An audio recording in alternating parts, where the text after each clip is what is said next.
CM Dhami ने Bharatiya Janata party के पूर्व राष्ट्रीय अध्यक्ष के शना कृष्णमूर्ति जी की जयंती पर किया नमन। कहा, राष्ट्र एवं संगठन सेवा के प्रति समर्पित आपका जीवन हम सबके लिए प्रेरणा स्रोत है। उत्तराखंड राज्यसभा चुनाव की अधिसूचना जारी, 31 मई तक कर सकेंगे नामांकन।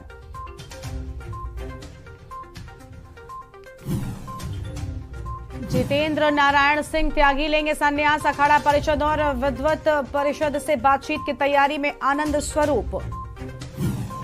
पूर्व सीएम हरीश रावत ने भाजपा पर बोला हमला। कहा, धनबल से चुनाव जीतने का हो रहा है प्रयास। उत्तराखंड में बिना मान्यता चल रहे 192 मदरसे होंगे बंद। समाज कल्याण मंत्री ने कहा, जो हमारी शर्तों पर नहीं करेगा काम उन्हें नहीं मिलेगी मदद। और आज भी बदला हुआ है उत्तराखंड का मौसम। बारिश और अंधड़ को लेकर येलो अलर्ट हुआ जारी। आप देख रहे हैं के न्यूज, खबरों का सारथी। नमस्कार, मैं हूं गरिमा बाजपेयी और आप देख रहे हैं के न्यूज इंडिया। खबर उत्तराखंड से है, जहां पर खबर ऊधम सिंह नगर से है। रुद्रपुर के दानपुर गांव में एक दबंग ने बेची गई जमीन पर कब्जा मांग रहे पीड़ित पर पत्नी और बच्चे के सामने न सिर्फ पिस्टल तान दी बल्कि 4 बार हवाई फायरिंग भी करती है। और जिससे दहशत फैली हुई है। अचानक हुई फायरिंग की घटना से ग्रामीणों में डर का माहौल हो गया है और आरोपी हवा में पिस्टल लहराता हुआ अपनी पत्नी के साथ स्कूटी में बैठकर फरार हो गया है। पूरी घटना वहां लगे सीसीटीवी कैमरे में कैद हो गई है। और अहम खबर आपको बता रहे हैं, ऊधम सिंह नगर से हवाई फायरिंग कर दहशत फैला रहे हैं बदमाश।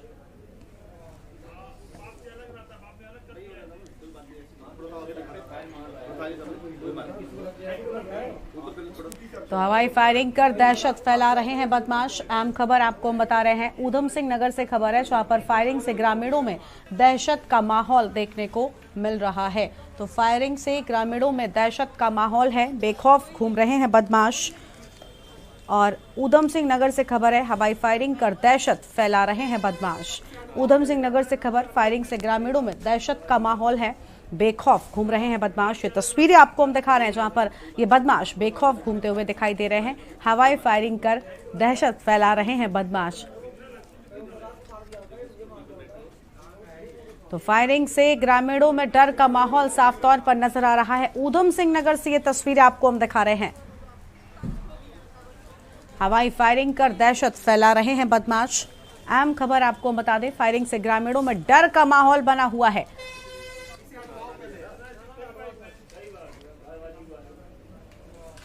जमीन ऐसे था, जमीन हमारा जो खरीदे थे उसका रजिस्ट्री हो गया, उसका कब्जा के लिए हम आए थे बिचौलिए के पास। बिचौलिए को बताया जो हमारा कब्जा दिला दो, तो उन्होंने बुलाया था, उनका दुकान यही है गोविंद जी का। तो बताए वो लोग आए हैं, आप भी आ जाओ। हम आए जो आप बताए जो आप अपना मकान खाली करवा दीजिए, हम कुछ काम कराएंगे उसमें, कुछ भी करेंगे उसमें। तो उसी हिसाब से उन्होंने बताया जो नहीं हाँ खाली करवा देंगे। मैंने ठीक है खाली करवा दो, पर पैसा, मैंने कहा पैसा जब दूंगा तुम पुराना पेपर दे दोगी तभी दूंगा। तो उत्तराखंड की खबरों में आगे बढ़ेंगे, लेकिन उससे पहले आपको सीधी तस्वीर दिखाते हैं हम उत्तर प्रदेश विधानसभा के भीतर की, जहां पर मुख्यमंत्री योगी आदित्यनाथ क्या कुछ कह रहे हैं, सुनते हैं। लता मंगेशकर जी ने 25 से अधिक भारतीय भाषाओं और विदेशी भाषाओं में कुल मिलाकर 50,000 से अधिक गीत गाए। वर्ष 1974 में विश्व में सबसे अधिक गीत गाने का Guinness book of world record उनके नाम है। वर्ष 1974 में लंदन के रॉयल अल्बर्ट हॉल में प्रदर्शन करने वाली वह पहली भारतीय भी बनी। वर्ष 1999 से 2005 तक उन्होंने राज्यसभा के मनोनीत सदस्य के रूप में राष्ट्र की अमूल्य सेवा भी की। उनकी विलक्षण प्रतिभा को उनके जीवन पर्यंत विभिन्न पुरस्कारों से भी देश ने सम्मानित किया। लता जी द्वारा राष्ट्र के प्रति किए गए योगदान को देखते हुए वर्ष 2001 में उन्हें भारत रत्न के सर्वोच्च नागरिक सम्मान भारत रत्न से विभूषित किया गया। फिल्म जगत से जुड़े अनेक पुरस्कारों के अतिरिक्त 1969 में उन्हें पद्म भूषण, 1999 में पद्म विभूषण, 1989 में दादा साहब फाल्के पुरस्कार, 3 बार राष्ट्रीय फिल्म पुरस्कार, महाराष्ट्र सरकार का महाराष्ट्र भूषण पुरस्कार, राजीव गांधी पुरस्कार एवं फिल्म फेयरों में सर्वश्रेष्ठ महिला पार्श्व गायिका पुरस्कार भी प्रदान किए गए। वर्ष 2009 में फ्रांस ने उन्हें अपने देश के सर्वोच्च सम्मान फ्रेंच लीजन ऑफ ऑनर के अधिकारी की उपाधि से सम्मानित किया। मध्य प्रदेश तथा महाराष्ट्र राज्य सरकारों ने उनके सम्मान में लता मंगेशकर पुरस्कार की स्थापना की। सेवाभावी लता जी ने public charitable trust Lata Mangeshkar medical foundation की स्थापना की, जिसके माध्यम से समाज के सभी वर्गों के रोगियों को निःशुल्क मेडिकल सेवाएं प्रदान की जाती। विद्यार्थियों और वरिष्ठ नागरिकों के कल्याण के लिए उन्होंने अपने पिता की स्मृति में मास्टर दीनानाथ मंगेशकर स्मृति प्रतिष्ठान की भी स्थापना की। लता मंगेशकर जी के निधन से संगीत, कला और संस्कृति जगत की अपूर्णीय क्षति हुई है। मैं अपनी ओर से तथा इस माननीय सदन की ओर से दिवंगत आत्मा को विनम्र श्रद्धांजलि अर्पित करता हूं और ईश्वर से उनकी आत्मा की शांति की कामना करते हुए उनके शोक संतप्त परिजनों, शुभचिंतकों के प्रति हार्दिक संवेदना व्यक्त करता हूं।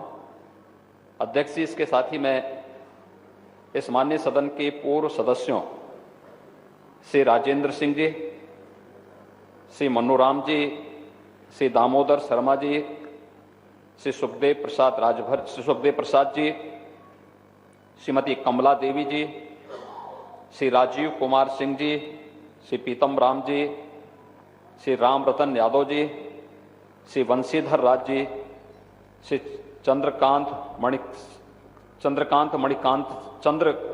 मणिकांत सिंह जी, श्री आसाराम यादव जी,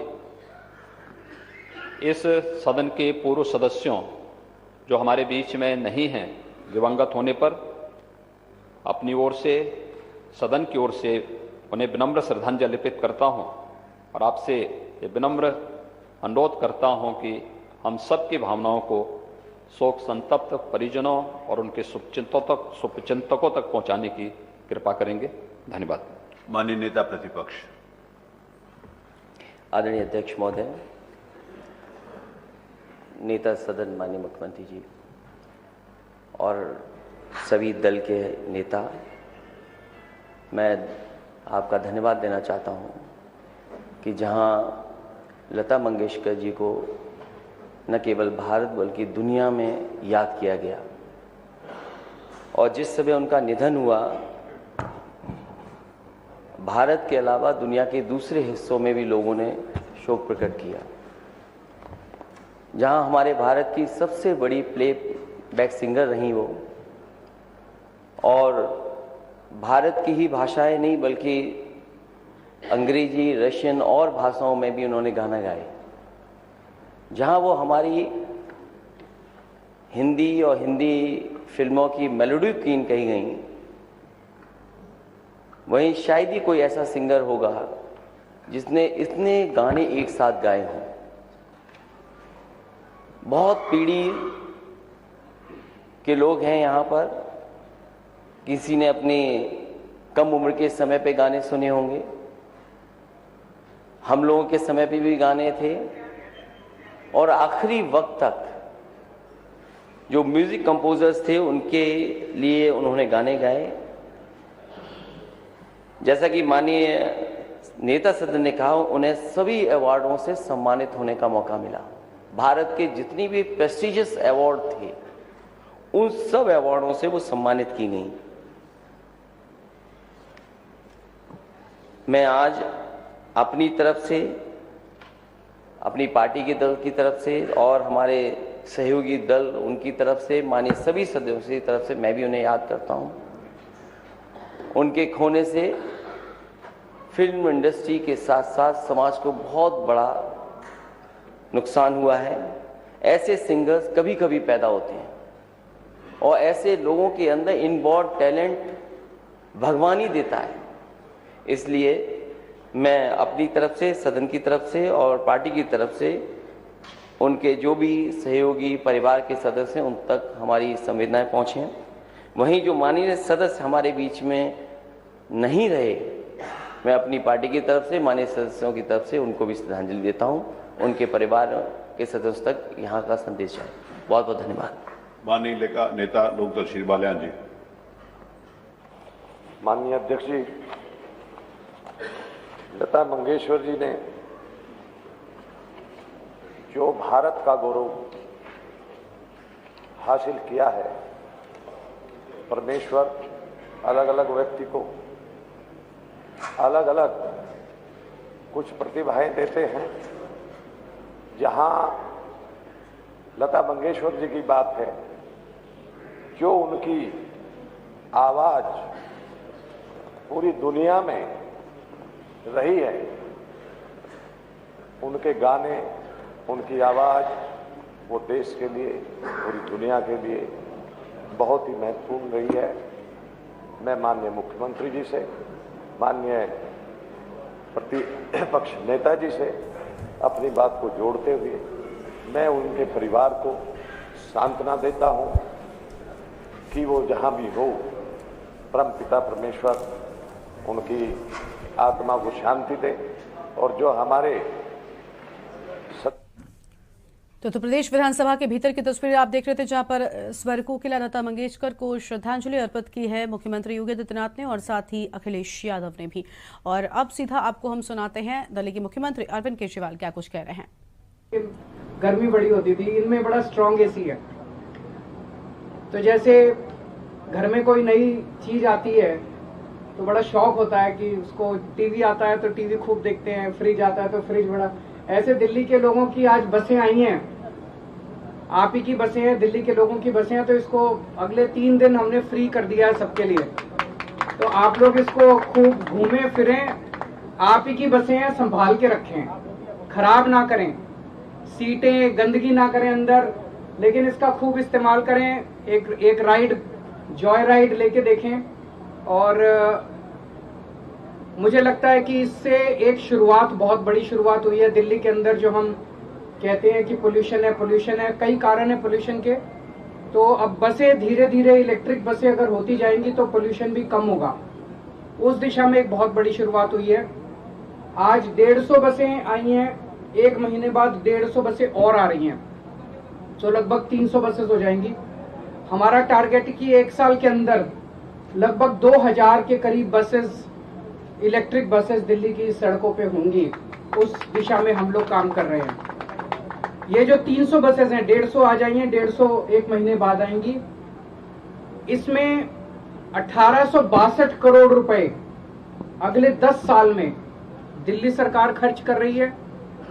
इसमें 150 करोड़ रुपए हमें केंद्र सरकार से मिल रहे हैं। केंद्र सरकार का इसके लिए हम शुक्रिया अदा करना चाहते हैं।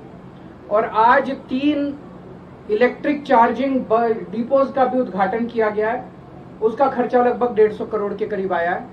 और अभी और बहुत सारे इलेक्ट्रिक चार्जिंग डिपोज बनाए जा रहे हैं, क्योंकि इतने बड़े स्केल पे अगर बसें आएंगी तो बहुत सारे डिपोज की जरूरत पड़ेगी, तो वो भी सारे बनाए जा रहे हैं। तो फिर से मैं एक बार दिल्ली के लोगों को बधाई देता हूँ बहुत बहुत।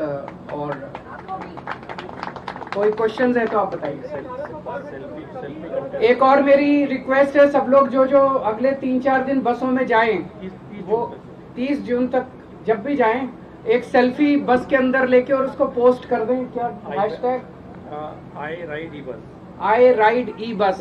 मैं भी अभी थोड़ी देर में करूंगा। ये एसी बसें हैं, तो क्या इनमें किराया जो पहले की बसें हैं उनसे ज्यादा होगा या नॉर्मल? जो एसी बसेस का किराया वही होगा सर। जो पुरानी बसें हैं और सारी महिलाओं के लिए फ्री होगा सर। जो पुरानी बसें हैं उनमें मेंटेनेंस नहीं हो रही है। काफी बसों में देखने को मिल रहा है कि एसी से करा हुआ पंखे नहीं है। मैं इसको चेक कराता हूँ। सर 1862 2000 बसों के लिए जो आपने 300 बसों के लिए अगले 10 साल का क्यूमुलेटिव है। इसमें ओपेक्स और कैपेक्स दोनों इन्वॉल्व है।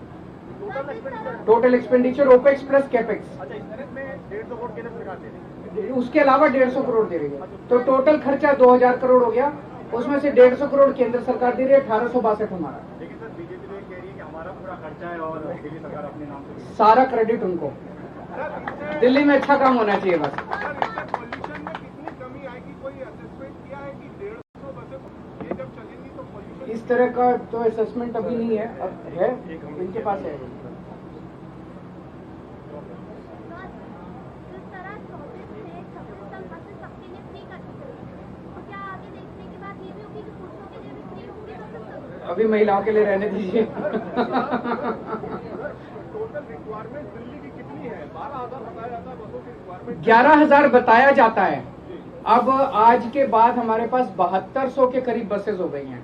आज तक दिल्ली के इतिहास में ये सबसे ज्यादा बसेज हैं। इतनी बसेज दिल्ली की सड़कों पे कभी नहीं थी। और भी बहुत सारी बसेज आ रही हैं, जैसे मैंने बताया कि अगले 1 साल के अंदर लगभग 2000 और बसेज आएंगी। हमने ये भी निर्णय लिया है, जो हो सकता है बीच में 600-700 हम सीएनजी की बसेस खरीदेंगे, क्योंकि इतनी बड़ी मात्रा में इलेक्ट्रिक बसेस मैन्युफैक्चर हो नहीं रही हैं। लेकिन अब इन प्रिंसिपल जितनी और बसेस आया करेंगी वो सारी अब इलेक्ट्रिक होंगी, और हमारा मकसद होगा धीरे धीरे करके सारे दिल्ली के बेड़े को इलेक्ट्रिक में कन्वर्ट किया जाए। मुंबई में भी इसकी शुरुआत हो रही है सर। बहुत अच्छी बात है, सारे देश में होनी चाहिए, अच्छी बात है। सर एक सवाल इससे अलग है, नए एलजी साहब आए हैं, उनके लिए क्या कहेंगे आप? उनका बहुत बहुत स्वागत है, और मैं उनको पूरी तरह से उनके साथ मिलके, जैसे बैजल साहब के साथ भी हम लोगों ने मिलके दिल्ली में बहुत अच्छा काम किया, दिल्ली सरकार ने और बैजल साहब ने मिलके, ऐसे ही नए एलजी साहब के साथ भी उनका हम स्वागत करते हैं, उन्हें बधाई देते हैं, और उनके साथ भी मिलके दिल्ली को और आगे ले जाएंगे।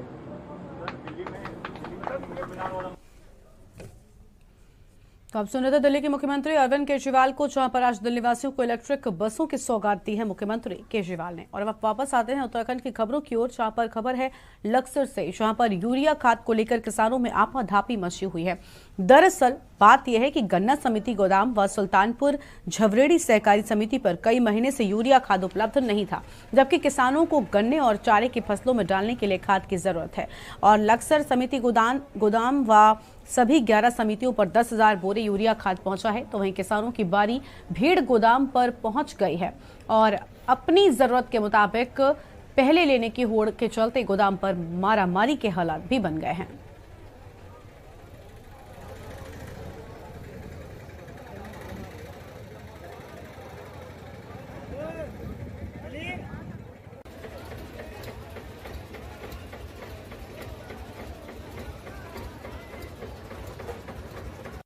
दो महीने से मन कर रहे जी हम तो, यहाँ से खाता अब हर पता भी नहीं लगता और खात उठ जा, और बार बार ये बता दें कि यहाँ से तो बहुत इंग्रेंट जमा हो रहे हैं, अभी तो नंबर नहीं आ रहा। आज क्या स्थिति है?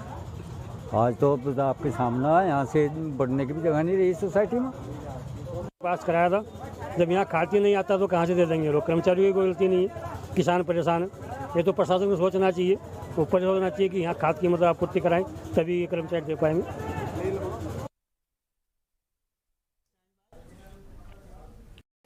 और अगली खबर देहरादून से आपको हम बताते हैं। इसी बीच शाम खबर देहरादून से आपको हम बता दें, जहां पर देहरादून में चारधाम यात्रा में अब तक 60 श्रद्धालुओं की मौत हो चुकी है। बड़ी खबर है देहरादून से, जहां पर चारधाम यात्रा में अब तक 60 श्रद्धालुओं की हो चुकी है मौत। शुगर और ब्लड प्रेशर के मरीजों की मौत हो रही है, तो शुगर और ब्लड प्रेशर के मरीजों की हो रही है मौत। तो चारधाम यात्रा में अब तक 60 श्रद्धालुओं की मौत की खबर सामने आई है। ये बड़ी खबर आपको हम बता रहे देहरादून से। शुगर ब्लड प्रेशर मरीजों को यात्रा न करने की दी जा रही है सलाह। तो शुगर और ब्लड प्रेशर के मरीजों को यात्रा न करने की सलाह दी जा रही है। देहरादून से खबर है, चारधाम यात्रा में अब तक 60 श्रद्धालुओं की मौत हो चुकी है। शुगर और ब्लड प्रेशर के मरीजों की मौत हो रही है, जिसके चलते शुगर और ब्लड प्रेशर के न करने की सलाह भी दी जा रही है। बड़ी खबर देहरादून से आपको हम बता रहे हैं, अब तक 60 श्रद्धालुओं की मौत के बाद से यहां पर ये सलाह इन लोगों को दी जा रही है। शुगर और ब्लड प्रेशर के मरीजों की सबसे ज्यादा मौत हो रही है, जिसके चलते इन लोगों को यात्रा न करने की सलाह लगातार दी जा रही है। देहरादून से बड़ी खबर, शुगर और ब्लड प्रेशर के मरीजों की मौत हो रही है। अब तक 60 श्रद्धालुओं की मौत हो चुकी है, और जिसके चलते शुगर और ब्लड प्रेशर के मरीजों को यात्रा न करने की सलाह दी जा रही है। बड़ी खबर आपको बता रहे हैं, शुगर ब्लड प्रेशर मरीजों को यात्रा न करने की दी जा रही है सलाह। अहम खबर आपको हम बता दें देहरादून से। और अगली खबर है रुद्रप्रयाग से। तो अगली बड़ी खबर आपको हम बताते हैं रुद्रप्रयाग से, जहां पर मौसम का मिजाज बदला है। तो रुद्रप्रयाग से बड़ी खबर, मौसम का बदला मिजाज। रुद्रप्रयाग में मौसम का मिजाज बदला है। मैदान से लेकर पहाड़ तक झमाझम बारिश देखने को मिल रही है। तो मैदान से लेकर पहाड़ तक झमाझम बारिश हो रही है। केदार के धाम में हो रही लगातार भारी बर्फबारी। तो केदारनाथ धाम में भी लगातार भारी बर्फबारी के बीच श्रद्धालु ले रहे हैं आनंद। तो बर्फबारी का श्रद्धालु आनंद लेते हुए नजर आ रहे हैं। तस्वीरें आपको हम दिखा रहे हैं। जय भोले के नारे के साथ गूंज रही है केदार घाटी।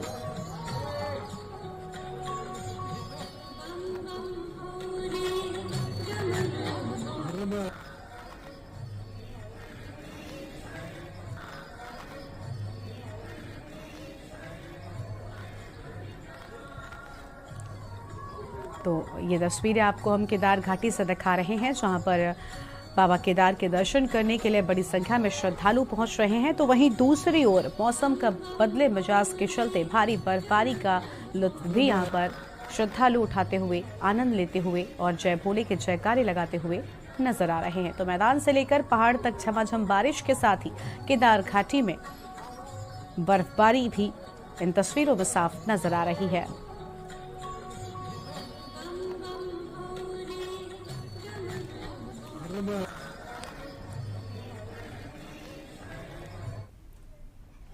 और जनपद ऊधम सिंह नगर की किच्छा विधानसभा में हो रहे अवैध खनन को लेकर स्थानीय विधायक तिलकराज बेहड़ ने प्रशासनिक अधिकारियों पर बेहद गंभीर आरोप लगाए हैं।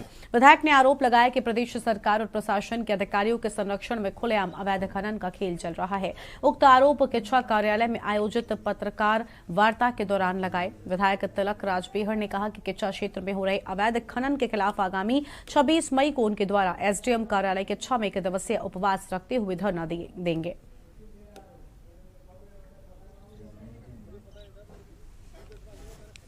खनन को लेकर हालात बहुत खराब हैं। जिला प्रशासन और किच्छा का स्थानीय प्रशासन इसमें मिला हुआ है। खनन का काम किच्छा क्षेत्र में जोर शोर से चल रहा है और अवैध खनन का काम भी खूब चल रहा है।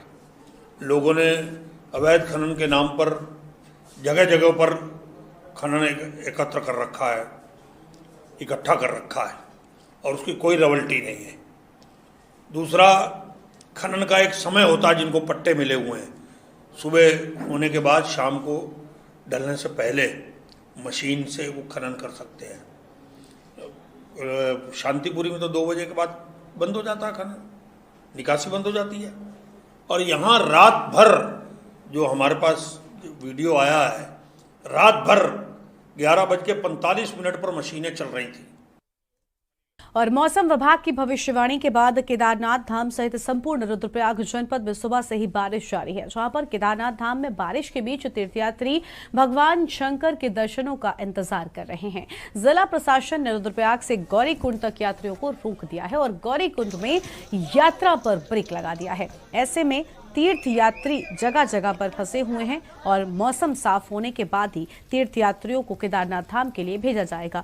बता दें कि मौसम विभाग ने 2 दिनों तक भारी बारिश का अलर्ट भी जारी कर दिया है।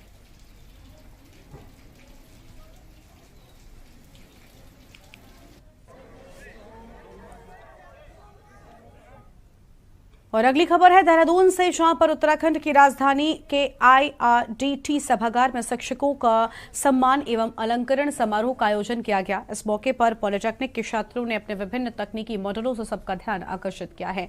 कार्यक्रम में तकनीकी शिक्षा मंत्री सुबोध उनियाल ने पॉलिटेक्निक के छात्र छात्राओं और शिक्षकों को सम्मानित भी किया है।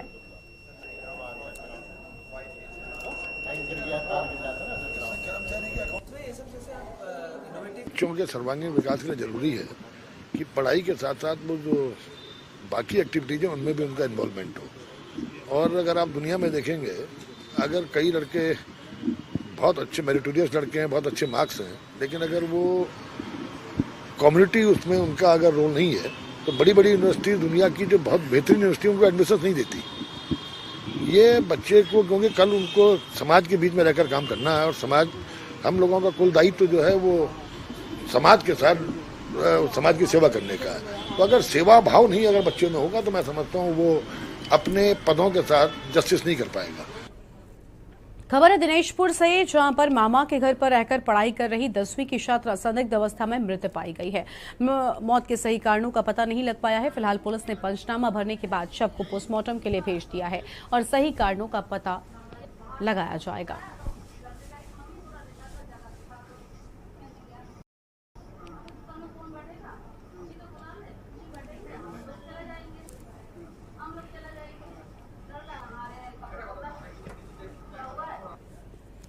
और खबर उत्तराखंड में फिलहाल आज इतना ही। आप बने रहिए के न्यूज़ इंडिया के साथ। नमस्कार।